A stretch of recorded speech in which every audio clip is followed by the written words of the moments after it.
ఉమ్మడి ఆంధ్రప్రదేశ్ మాజీ మంత్రి, లోక్సభ మాజీ సభ్యుడు ముద్రగడ పద్మనాభం ఆకస్మిక మరణం పట్ల తీవ్ర విచారం వ్యక్తం చేశారు సీఎం రేవంత్ రెడ్డి. శాసన సభ్యుడిగా, లోక్సభ సభ్యుడిగానే కాకుండా ప్రజా నాయకుడిగా సమస్యల పరిష్కారంలో ముందుండి పోరాడారు అని కొనియాడారు. ముద్రగడ ఆత్మకు శాంతి చేకూరాలి అని భగవంతుణ్ణి ప్రార్థించారు. ఆయన కుటుంబ సభ్యులు, శ్రేయోభిలాషులకు తన ప్రగాఢ సానుభూతిని, సంతాపాన్ని తెలియజేశారు రేవంత్ రెడ్డి.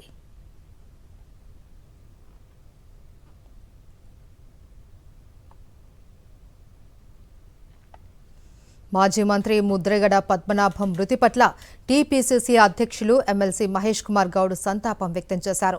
ప్రజా జీవితంలో ముద్రగడ పద్మనాభం పోషించిన పాత్ర చిరస్మరణీయమని, వెనుకబడిన వర్గాల అభ్యున్నతి, సామాజిక న్యాయం కోసం ఆయన చేసిన కృషి ఎప్పటికీ గుర్తుండిపోతుంది అని మహేష్ కుమార్ గౌడ్ తెలిపారు. దేశంలో ఎంతో ప్రభావం చూపించిన విలక్షణ నాయకత్వ లక్షణాలు ఉన్న గొప్ప నాయకులు ముద్రగడ అని అన్నారు. ఎమ్మెల్యేగా, మంత్రిగా, ఎంపీగా ఆయన ప్రజా సమస్యలపై నిరంతరం పోరాడుతూ తనదైన ముద్ర వేసిన నాయకుడిగా ఆయన గుర్తింపు పొందారు అని అన్నారు.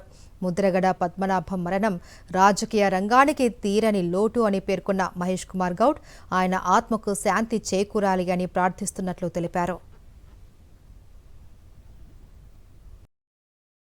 మరిన్ని అప్డేట్స్ కోసం ఛానల్ను సబ్స్క్రైబ్ చేయండి. నోటిఫికేషన్స్ కోసం బెల్ ఐకాన్ పై క్లిక్ చేయండి.